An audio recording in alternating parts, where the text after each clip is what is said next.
स्वागत है सभी का हमारे द्रोणाचार्य क्लासेस के यूट्यूब चैनल पे। मैं हिमांशु कश्यप। सबसे पहले बात करेंगे हम पिछले वीडियो में कि हिंदी में हमने शिक्षा शास्त्र को कैसे जाना, कितने आसान तरीके से डू एंड डोंट के माध्यम से, कुछ पॉजिटिव और नेगेटिव वर्ड्स के माध्यम से हम हिंदी के शिक्षा शास्त्र को आसान तरीक़ों से कैसे करें, हमने बात की। आज हम बात करेंगे पर्यावरण अध्ययन के बारे में, जिसमें हम शिक्षा शास्त्र के साथ साथ जो पाठ्यक्रम हमारा है या हम बात करें हम कंटेंट की, उसकी बात करेंगे हम। तो आज हम कंटेंट के साथ में शिक्षा शास्त्र को दोनों कवर करेंगे, साथ में 15-30 नंबर का पूरे पेपर को हम सॉल्व करेंगे ईवीएस के पार्ट को। तो अगर आप हमारे चैनल को सबसे पहले देख रहे हैं, पहली बार देख रहे हैं, तो ज़रूर सब्सक्राइब करें, साथ में बेल आइकन को ज़रूर प्रेस करें, जिससे नोटिफिकेशन आपको सबसे पहले मिल सके। और सबसे इम्पोर्टेंट बात, अगर आपको वीडियो अच्छा लगता है तो लाइक ज़रूर करें, कमेंट ज़रूर करें, जिससे हमें प्रोत्साहन मिलेगा, हम और वीडियो आपके लिए बेहतर तरीके से बनाएंगे। तो स्टार्ट करते हैं आज का वीडियो, पर्यावरण अध्ययन ब्रह्मास्त्र। तो पहला पेज है हमारा ईवीएस के बारे में। ईवीएस का फुल फॉर्म क्या होता है? इन्वायरमेंटल स्टडीज़ होता है। कई बार एग्जाम में पूछा गया है कि ईवीएस का फुल फॉर्म क्या होता है, तो इन्वायरमेंटल स्टडीज़ होता है, ना कि इन्वायरमेंटल साइंस होता है। बच्चे गलती से साइंस लगा के आते हैं और गलत हो जाता है, तो ध्यान दीजिएगा, इन्वायरमेंटल स्टडीज़ होता है। पूरे इन्वायरमेंट को अगर बात करें हम एनसीईआरटी के 1 to 5 की बात करें, क्लास 1 to 5 की, तो पूरे थीम को बांटा गया है 6 भागों में। जो पूरा सब्जेक्ट है उसको 6 थीम में बांटा गया है। कौन कौन सी थीमें हैं हमारी? परिवार और मित्र, भोजन, आवास, जल, यात्रा और हम चीज़ें कैसे बनाते हैं। 6 थीम है, ध्यान दीजिएगा, इनके नाम याद कर लीजिएगा। एग्ज़ाम में कई बार आया हुआ है, पूछते हैं कि पर्यावरण अध्ययन में इसमें से कौन सी थीम है या इसमें से कौन सी थीम नहीं है। तो अगर आपको 6 थीम याद होंगी तो आसानी से बता सकेंगे कि कौन सी थीम सही है, कौन सी थीम नहीं है या गलत है। तो पहली बात करते हैं परिवार और मित्र की। तो परिवार और मित्र में हमें परिवार का वर्गीकरण नहीं पढ़ना है कि परिवार में कितने सदस्य होते हैं, कैसा परिवार होता है। बस हमें बेसिक से ये इन्फॉर्मेशन जाननी है कि अगर परिवार में एकल परिवार है और संयुक्त परिवार है तो कैसे बच्चों को समझाना है कि एकल परिवार में कौन कौन होता है और संयुक्त परिवार में कौन कौन होता है और किसकी क्या भूमिका होती है ना। तो ये हमें बात करनी है इसमें। अगला है भोजन। तो भोजन में क्या है, अगर बात करें हम, अगर बच्चों को भोजन पढ़ा रहे हैं तो सबसे अच्छा माध्यम क्या होगा? कई बार प्रश्न पूछा कि 2-3 बार आया हुआ है। तो भोजन पढ़ाने का सबसे अच्छा माध्यम होगा कि बालकों को हम उनके ही भोजन से जोड़ें। कैसे जोड़ सकते हैं हम? तो बच्चों को कहेंगे कि आप लोग अपना लंच बॉक्स खोलें और जो भी आप चीज़ें लाए हों बच्चों को आपस में शेयर करें। वो लंच शेयर करने की बात नहीं हो रही है, उसका अनुभव शेयर करें कि आपका भोजन क्या है, उसमें टेस्ट कैसा है, जो भी है उसके बारे में इंफॉर्मेशन शेयर करें। जिससे ये होगा कि भोजन के बारे में आपस में वो जानकारी इकट्ठा करेंगे, अधिक से अधिक जान पाएंगे। तो बच्चों को हमें ज्ञान को वाह्य जीवन से जोड़ना है, तो ये प्रयास करेंगे तो बच्चों को भोजन के बारे में अच्छे से आएगा। तीसरा हमारा थीम है आवास के बारे में। तो ध्यान दीजिएगा, कुछ छोटे मोटे आवास हैं, बढ़िया इंपॉर्टेंट आवास हैं। कश्मीर हो गया, लद्दाख हो गया, गोवा हो गया, केरल हो गया, असम हो गया। इनके बारे में आप जान लेंगे, थोड़ा बहुत पढ़ लेंगे, आसानी से आपका आवास चैप्टर ये कंप्लीट हो जाएगा। अगला है जल है। जल के बारे में हमें पढ़ना है, जल की क्या योग्यता है, कहाँ कहाँ पे जल कितना है ना। अच्छे से इसको पढ़ेंगे और जानेंगे हम। और आगे है यात्रा। तो यात्रा के बारे में भी कुछ खास नहीं है ना। यात्रा के बारे में अलबरूनी के बारे में दिया गया है। एक आधे टॉपिक और इम्पोर्टेंट है, उनको देख लीजिएगा। अगला है हम चीज़ें कैसे बनाते हैं। तो इसमें कुछ खास नहीं है, पढ़ लीजिएगा इसके बारे में। तो ये जो 6 थीमें हैं, इन पे हम फोकस नहीं करेंगे क्योंकि समय इतना है नहीं, इनको पढ़ाने में बहुत समय लग जाएगा। तो 6 थीमों के आप नाम याद कर लीजिएगा अच्छे से।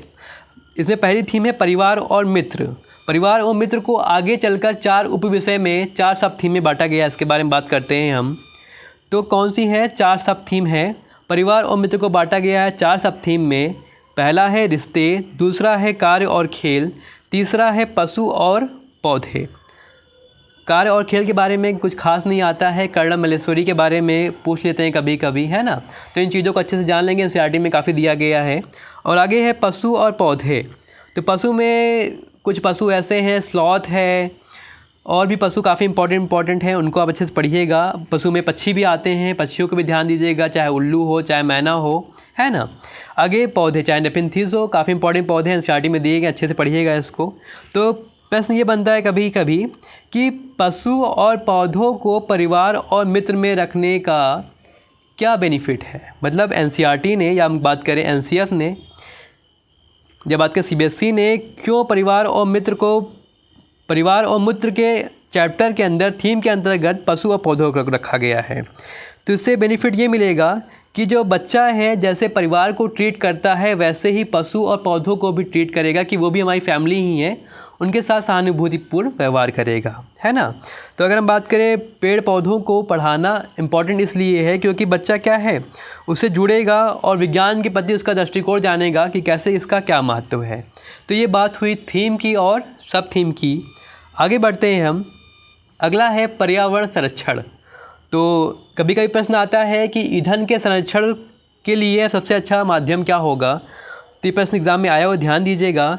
तो बच्चों को हम ये नहीं कहेंगे कि आप लोग घर में ही रहो, कभी निकलो ही नहीं गाड़ी से, गाड़ी का यूज़ ही मत करो, ये गलत है।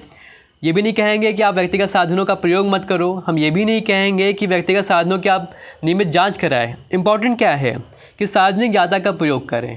सार्वजनिक यातायात क्या होते हैं कि भाई हम बस का, ट्रेन का प्रयोग करें, जिसमें क्या होगा कि फ्यूल एक बार पड़ जाएगा और कम से कम एक साथ में कई यात्री ट्रैवल कर सकेंगे, यात्रा कर सकें। यहाँ पे क्या होगा, यहाँ पे ये होगा कि ईंधन का संरक्षण हम आसानी से कर सकते हैं। अगली इंपॉर्टेंट चीज़ क्या है, पर्यावरण के प्रति सरोकार। बच्चों को हमें पर्यावरण से जोड़ना है। कुछ भी पढ़ाना है तो हमें पहले प्रयास करना है कि उनको पर्यावरण से जोड़ें, तभी वो सीख सकेंगे कि पर्यावरण में हमारे ज्ञान का क्या महत्व है, हम कैसे उसको अप्लाई कर सकते हैं, ये जानना ज़रूरी है। अगला है पौधे का संरक्षण। अगर मान लीजिए हमें पढ़ाना है पौधे का संरक्षण टॉपिक, तो ध्यान दीजिएगा, इसमें दिया गया है बच्चों को एक पौधे को अपनाने और पोषित करने के लिए मदद करना। अगर मान लीजिए हमें पौधों का संरक्षण पढ़ाना है तो हम ये नहीं कहेंगे कि आप जाके पौधों पर एक चार्ट बना के लाइए, एक भाषण तैयार करके लाइए, है ना, या फिर बोर्ड पे एक चित्र बनाइए पौधे का, कॉपी में एक चित्र बनाइए पौधे का। ये नहीं करना है हमें। हम क्या करेंगे, बच्चों को कुछ ऐसा क्रियाकलाप करवाएंगे जिससे वो पौधों को केयर करें, उनसे जुड़े और उनसे कुछ सीखे, है ना। तो हम क्या करेंगे, बच्चों को एक एक हम बीज देंगे, कहेंगे जब पौधा लगाओ, जाके पौधा लगाओ या बीज लगाओ, फिर उसके माध्यम से सीखो, अवलोकन करो कि कैसे इसमें ग्रोथ हो रही है और क्या क्या इसमें पोषण की ज़रूरत है।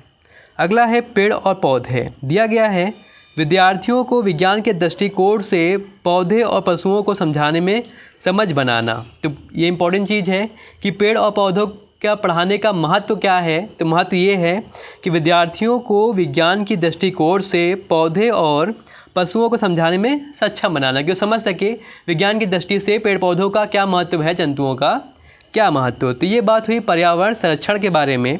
अब हम आगे बढ़ते हैं। पर्यावरण की शिक्षण विधियाँ काफ़ी इम्पोर्टेंट है, ध्यान दीजिएगा। इसमें से कई शिक्षा विधियां हैं, लेकिन यहाँ पे हम सिर्फ बात करेंगे उन महत्वपूर्ण शिक्षा विधियों की जो अक्सर परीक्षाओं में आती रहती हैं। पहला है समस्या समाधान। ये क्या होती है, अगर बालक के पास एक समस्या आती है तो बालक क्या करेगा, सबसे पहले समस्या का पहचान करेगा, उसके बाद कुछ रणनीतियाँ अपनाएगा कि कैसे कैसे हम इसको समस्या का समाधान कर सकते हैं, उसके बाद फिर वो निष्कर्ष पे जाएगा, है ना। तो समस्या समाधान काफ़ी इंपॉर्टेंट है। अगर आप समस्या समाधान के द्वारा बच्चों को नहीं सिखाएंगे तो आसानी से वो समस्या का समाधान नहीं कर पाएगा और रिजल्ट पे नहीं आ पाएगा। अगली बात क्या है, सहयोगात्मक अधिगम। तो भाई काफ़ी महत्वपूर्ण है।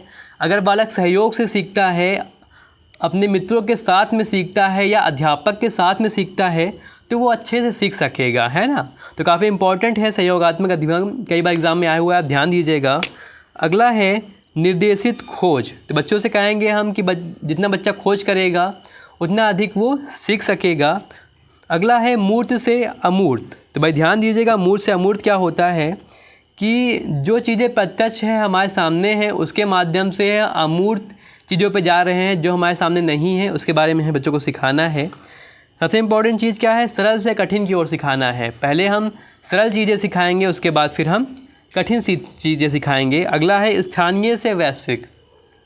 स्थानीय क्या है, जो हमारे आसपास की घटनाएं हो रही हैं, लोकल घटनाएं हैं, जैसे बाढ़ आ रही है, पानी की कमी हो रही है, बिजली गिर रही है ना, ये स्थानीय बात हो गई। इसके माध्यम से हम क्या करेंगे, स्थानीय के साथ साथ ये वैश्विक भी हो गई, लेकिन हम पहले बताएंगे बच्चों को कि हमारे स्थान या लोकल में क्या, इसके माध्यम से क्या प्रभाव पड़ रहा है। इसके बाद फिर हम वैश्विक की ओर जाएंगे, पूरे संसार के बारे में बताने का प्रयास करेंगे। अगला है शैक्षिक भ्रमण, काफ़ी इंपॉर्टेंट है। तो शैक्षिक भ्रमण का उद्देश्य ये होता है कि बच्चों को हम बाहर लेकर जाएं, किसी जू में या कहीं भी लेके जाएं और उससे कहें कि आप उसको चीज़ों का अवलोकन करें और कुछ सीखें और सीखने का बेहतर प्रयास करें। शैक्षिक भ्रमण का ये उद्देश्य नहीं होता है कि हमारा सत्र या सेशन पूरा हो गया, बच्चों को घुमाने ले जा रहे हैं, आनंददायक बनाने के लिए हम बच्चों को लेके जा रहे हैं, ऐसा नहीं है। बच्चों को हम इसलिए लेके जा रहे हैं कि वो अवलोकन के द्वारा चीज़ों को सीख सके। आगे बढ़ते हैं हम। अगला है 5E अधिगम उपागम मॉडल, काफ़ी इम्पॉर्टेंट है, कई बार एग्ज़ाम में आया हुआ है, ध्यान दीजिएगा इसको। तो इसमें 5 चीज़ें हैं, 5E के बारे में बात होगी। पहला है शामिल करना, खोजबीन करना, व्याख्या करना, विस्तार करना और मूल्यांकन करना। तो पहला है शामिल करना। भाई बच्चों को हमें शामिल करना है, तो कैसे हम शामिल करते हैं, ध्यान दीजिएगा। पहला क्या है, प्रश्न पूछना। हम बच्चों को प्रश्न पूछकर भी चीज़ों में शामिल कर सकते हैं और बच्चे के साथ क्या है, किसी समस्या को हम परिभाषित कर सकते हैं, उसके बारे में डिटेल में बता सकते हैं, तो वो भी क्या होगा, उससे शामिल होगा। अगला क्या है, यह एक अभिप्रेरणा की प्रक्रिया है, क्योंकि बच्चा अगर शामिल होगा, शामिल तभी होगा जब उसके अंदर अभिप्रेरणा होगी और चीज़ों को सीखने की इच्छा होगी। आगे बढ़ते हैं हम। खोजबीन करना। तो बच्चा खोजबीन में क्या होता है कि इंद्रियों का प्रयोग करता है, क्योंकि भाई अगर हाथों से, आँखों से चीज़ों का अच्छे से अच्छा करेगा प्रयोग तभी सीख सकेगा। इसमें बच्चे के अनुभव काम आता है। और साथ में संप्रेषण। संप्रेषण में क्या होता है, बच्चा आपस में सीख रहा है, बातचीत कर रहा है और खोज कर रहा है, कुछ नई चीज़ों पर निष्कर्ष निकाल रहा है। और निष्कर्ष निकालने के साथ वो क्या करेगा, अंत में जांच करेगा क्या हमने जो निष्कर्ष निकाला है वो सही है या गलत है। तीसरा है व्याख्या करना। व्याख्या किस पे करेंगे हम, बच्चों के विचारों पे। बच्चे जो विचार प्रस्तुत करेंगे या हमारे जो विचार होंगे उस पर हम व्याख्या करेंगे, अच्छे समझाएंगे। वैसे देखा जाए प्राथमिक स्तर पे व्याख्या विधि का कम से कम प्रयोग होता है। इसका प्रयोग सामाजिक विज्ञान में, कहें सामाजिक अध्ययन के विषय में ज़्यादा होता है। अगला है विस्तार करना। तो विस्तार हम किसका करेंगे, अवधारणा का। अगर कोई अवधारणा हमारे सामने आती है तो उसका हम विस्तार करेंगे। साथ में भी ये प्रयास करेंगे कि बच्चों के जो कॉन्सेप्ट है, अवधारणा है, उसको वास्तविक जीवन से हम जोड़ सकें, उसको बेहतर तरीके से हम बता सकें। अगला है मूल्यांकन। मूल्यांकन कब होता है, जब बच्चे का संप्रत्यय कहें या कॉन्सेप्ट कहें या नॉलेज कहें, ज्ञान कहें, बच्चा अच्छी तरह से सीख जाता है। मूल्यांकन होता है कब, लास्ट में होता है जब हम चेक करते हैं कि बच्चा सीख रहा है कि नहीं सीख रहा है, क्या वो सीख पाया है। तो ये बात हुई हमारी मूल्यांकन की। तो 5E उपागम मॉडल है, काफ़ी इंपॉर्टेंट है अधिगम के, इसको अच्छे से आप समझ लीजिएगा, एग्ज़ाम में कई बार आया हुआ है। आगे बढ़ते हैं हम। पर्यावरण शिक्षण के उद्देश्य कई बार एग्ज़ाम में आया हुआ है, हर साल लगभग प्रश्न इसमें से आते हैं। तो कुछ महत्वपूर्ण 5 पॉइंट्स दिए गए हैं, ध्यान दीजिएगा। पहला हमारा इम्पॉर्टेंट उद्देश्य है प्राकृतिक व सामाजिक वातावरण के बारे में उत्सुकता जगाना। हम बच्चे को पर्यावरण शिक्षण इसलिए कराते हैं कि बच्चा क्या है, प्राकृतिक या नेचर के साथ, समाज के साथ, उसके वातावरण के साथ क्या हो, वो जुड़ सके और उसके अंदर उत्सुकता आए कि हमारे समाज में या पर्यावरण में जो हो रहा है, किससे हमें क्या बेनिफिट मिलेगा, हमें क्या लॉस होगा, ये चीज़ों को जाने। अगला है खोजों की क्रिया में लगाना। बच्चा जितना खोजी होगा, जितना अन्वेषण करने वाला होगा, उतना अधिक वो सीख सकेगा, हम जानते हैं इसके बारे में। अगला है जीवन व पर्यावरण से सरोकार। बच्चों को हमें जीवन से, उसके जीवन से और उसके पर्यावरण से जोड़ने का प्रयास करेंगे। अगला काफ़ी इम्पोर्टेंट है, बच्चों के अनुभव को संसार या बाहरी दुनिया से जोड़ना। बच्चे को हम जो भी ज्ञान दे रहे हैं, कोशिश करेंगे कि उसके ज्ञान को, उसके अनुभव को या उसके पूर्व ज्ञान को हम उसके बाहरी जीवन से या उसके परिवेश के जीवन से जोड़ने का हम प्रयास करें, जिससे बच्चा क्या होगा, चीज़ों को आसानी से सीख सकेगा।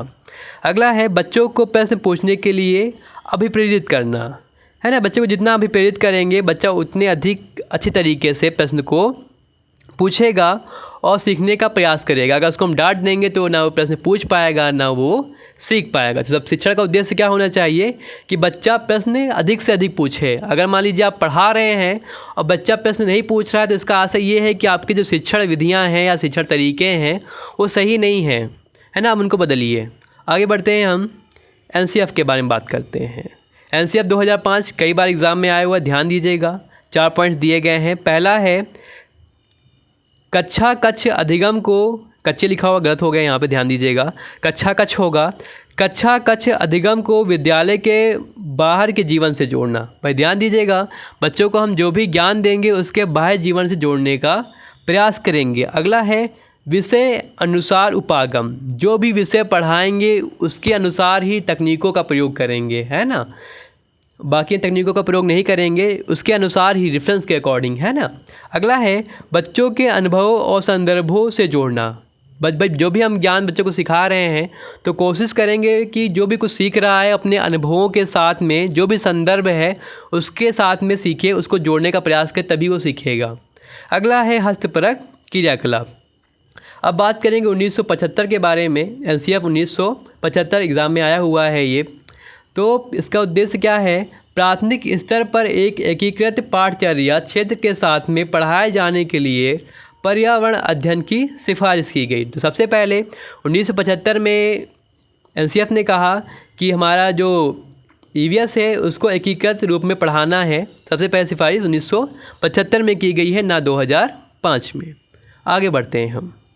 तो ये हमारा कुछ इंपॉर्टेंट टॉपिक्स थे, हमने कवर किए हैं। अब बात करेंगे कुछ इंपॉर्टेंट पॉजिटिव और नेगेटिव पॉइंट्स की। तो ध्यान दीजिएगा, वीडियो को लास्ट तक जरूर देखिएगा। तो पहला है बोझ के बिना शिक्षा, काफ़ी इम्पॉर्टेंट है।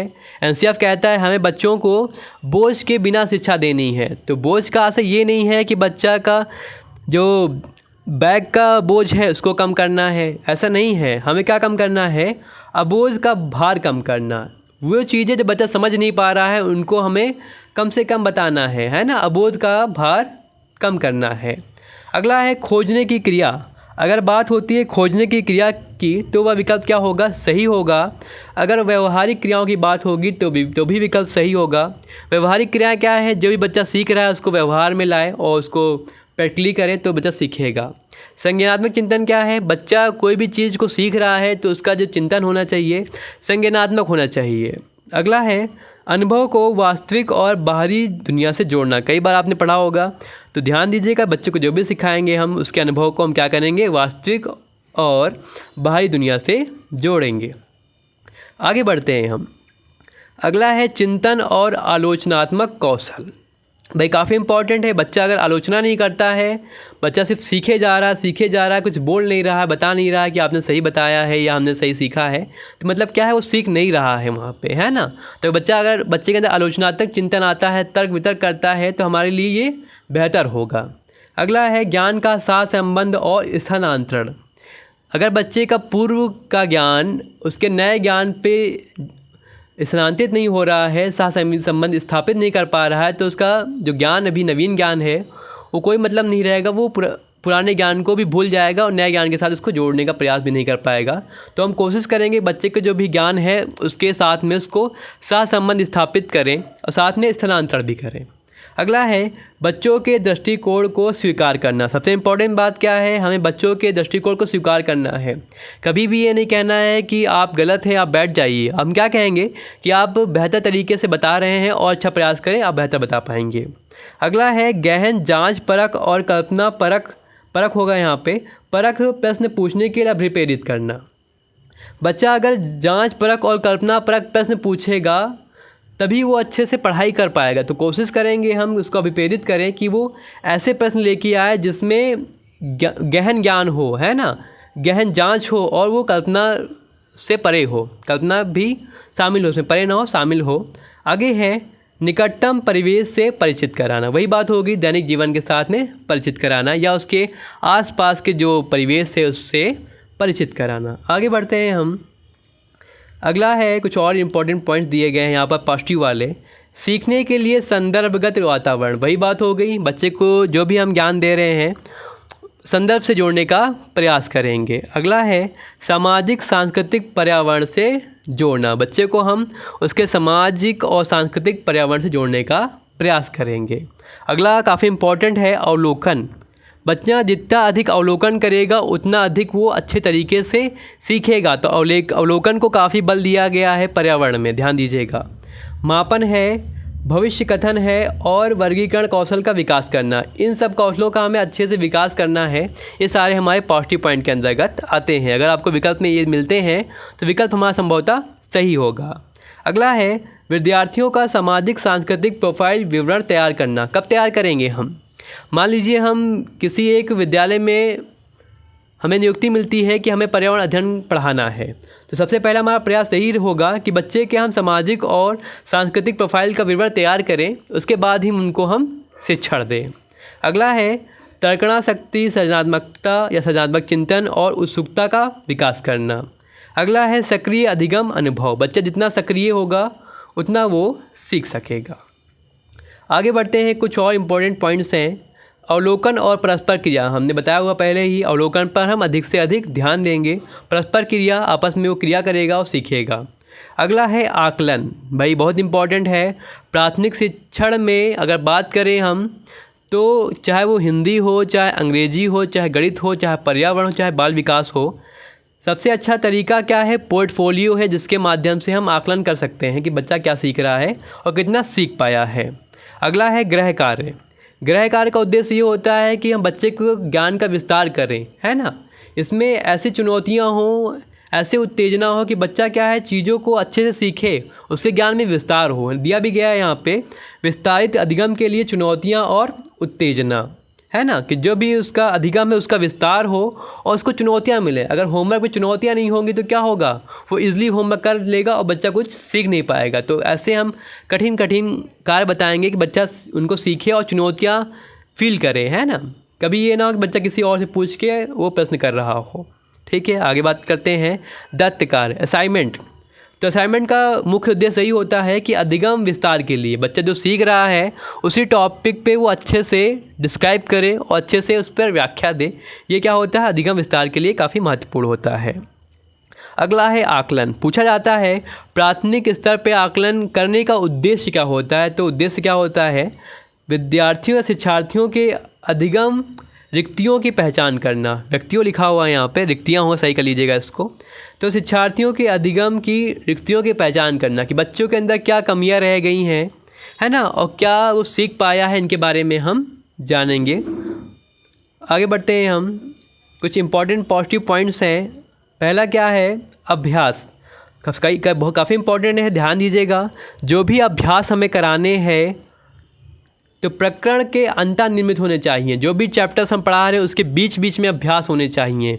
कभी ऐसा ना हो कि अभ्यास पूरा चैप्टर पढ़ाने के बाद में हो या पुस्तक पूरी पढ़ाने के बाद में हो। इससे ये होगा कि पूरा चैप्टर पढ़ लेगा, लास्ट में जब अभ्यास खूब सही देखेगा तो बच्चा क्या होगा, बोर हो जाएगा, यांत्रिक रूप से कमज़ोर हो जाएगा। तो प्रयास करेंगे हम कि टॉपिक में बीच बीच में अभ्यास हम देंगे। इससे ये रहेगा कि बच्चा कुछ सीखेगा, फिर टॉपिक में अभ्यास करेगा, फिर कुछ सीखेगा, अभ्यास करेगा, तो आसानी से वो करता रहेगा, उसका इंटरेस्ट बना रहेगा। सबसे इम्पोर्टेंट बात क्या है, आप जानते ही हैं कि दृश्य और श्रव्य सामग्री का प्रयोग हमें अधिक से अधिक करना है। आगे बढ़ते हैं, कुछ निगेटिव वर्ड्स हैं। तो ये हमारे सारे पॉजिटिव वर्ड्स कंप्लीट हो गए। आगे दिया गया है निगेटिव वर्ड्स, ध्यान दीजिएगा। तो पहला हमारा है कि काम और रोज़गार की दुनिया से जोड़ना।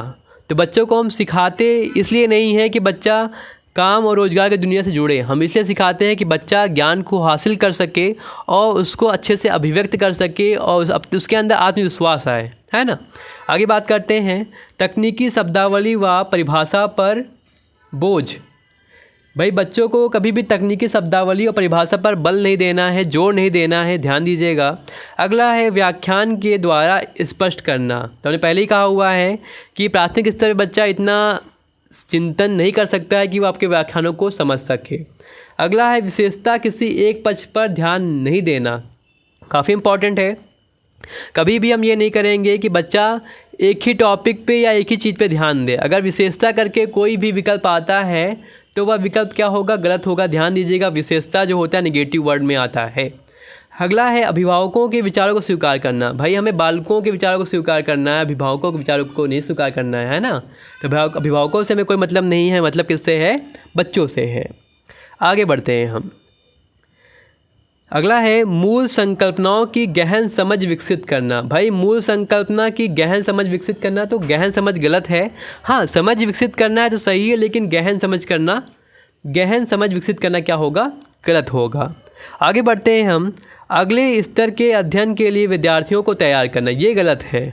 ये बहुत गलत है कि ये नहीं है भाई कक्षा 3 में बच्चा पढ़ रहा है तो अच्छे नंबर ले आओ, पास हो जाओ, फिर 4th में चला जाएगा, है ना। ये नहीं है। हमारा उद्देश्य क्या है कि बच्चा चीज़ों को समझ सके और अर्थ का निर्माण कर सके, चीज़ों को जान सके। अगला है कड़े अनुशासन को सुनिश्चित करना। तो भाई अनुशासन तो हमें करना ही नहीं है, ये तो बहुत गलत है। अगला है लिखित कार्य में उन्हें अधिक अभ्यास कराना।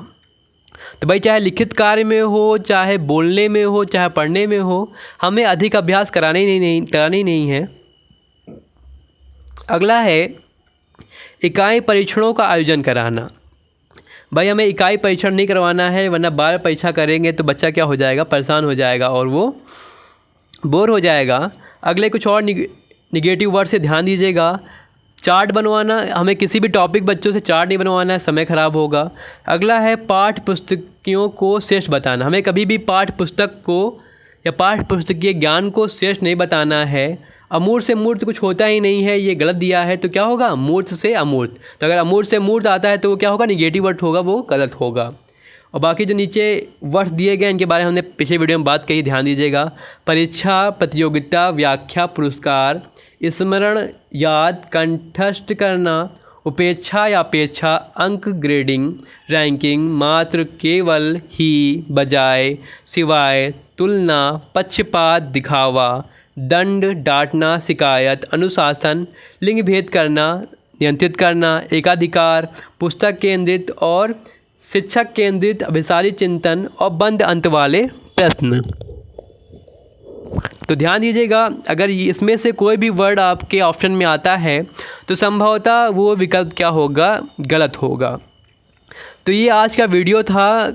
काफ़ी बेहतर तरीके से आपने सीखा होगा कि कौन कौन से वर्ड आएंगे तो विकल्प हमारा सही होगा और कौन से वर्ड आएंगे तो विकल्प हमारा गलत होगा। संभवतः हमने सारी चीज़ों को कवर किया है यहाँ पे, तो वीडियो को आप अच्छे से देखिएगा। और अगर आपको इसका PDF चाहिए तो आप हमारे टेलीग्राम चैनल से जुड़ सकते हैं, जिसका जो लिंक है हमारे डिस्क्रिप्शन में दिया गया है। तो बहुत अच्छा लगा आपने पूरा वीडियो देखा। अगर आपने अभी तक चैनल सब्सक्राइब नहीं किया हुआ है तो ज़रूर सब्सक्राइब कीजिए। अगर आपको ये वीडियो अच्छा लगा हुआ है तो लाइक ज़रूर करें, साथ में कमेंट ज़रूर करें। कमेंट करेंगे तभी हम जान पाएंगे कि आपको वीडियो अच्छा लगा हुआ है कि नहीं अच्छा लगा हुआ है ना।